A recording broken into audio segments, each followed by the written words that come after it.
नमस्ते दोस्तों। हमारी आज की कहानी का शीर्षक है आत्मा की आवाज़। किसी गांव में एक गरीब ब्राह्मण रहता था। ब्राह्मण गरीब होते हुए भी सच्चा और ईमानदार था। परमात्मा में आस्था रखने वाला था। वह रोज़ सवेरे उठकर गंगा में नहाने जाया करता था। नहा धोकर पूजा पाठ किया करता था। रोज की तरह वह एक दिन गंगा में नहाने गया। नहाकर जब वापस आ रहा था तो उसने देखा रास्ते में एक लिफाफा पड़ा हुआ है। उसने लिफाफा उठा लिया। लिफाफे को खोलकर देखा तो वह ब्राह्मण हक्का बक्का रह गया। लिफाफे में काफ़ी सारे नोट थे। रास्ते में नोटों को गिनना ठीक न समझकर उसने लिफाफा बंद कर दिया और घर की तरफ चल दिया। घर जाकर उसने पूजा पाठ करके लिफाफे को खोला। नोट गिनने पर पता चला कि लिफाफे में पूरे 20,000 रुपये थे।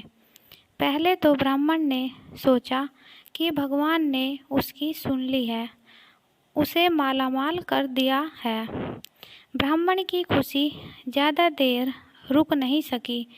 अगले ही पल उसके दिमाग में आया कि हो सकता है यह पैसे मेरे जैसे किसी गरीब के गिरे हों।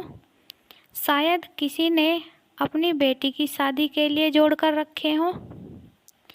उसकी आत्मा ने आवाज़ दी कि वह इन पैसों को ग्राम प्रधान को दे आए। वह उठा और ग्राम प्रधान के घर की तरफ को चल दिया। अभी वह ग्राम प्रधान के आंगन में ही गया था, उसे लगा कोई गरीब आदमी पहले से ही ग्राम प्रधान के घर आया हुआ है। वह भी उनके पास पहुंच गया। गरीब आदमी रो रो कर प्रधान को बता रहा था कि कैसे कैसे यत्नों से उसने पैसे जोड़े थे पर कहीं रास्ते में गिर गए थे। सारी कहानी सुनने पर गरीब ब्राह्मण ने जेब से पैसे निकाले और उस गरीब आदमी को देते हुए कहा कि मुझे ये पैसे रास्ते में मिले हैं।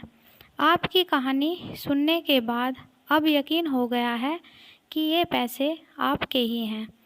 पैसे देखते ही गरीब के चेहरे पर रौनक आ गई।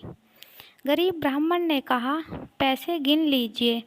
गरीब आदमी ने ब्राह्मण का धन्यवाद करते हुए कहा कि पैसे तो पूरे ही हैं, इनमें से मैं आपको कुछ इनाम देना चाहता हूँ।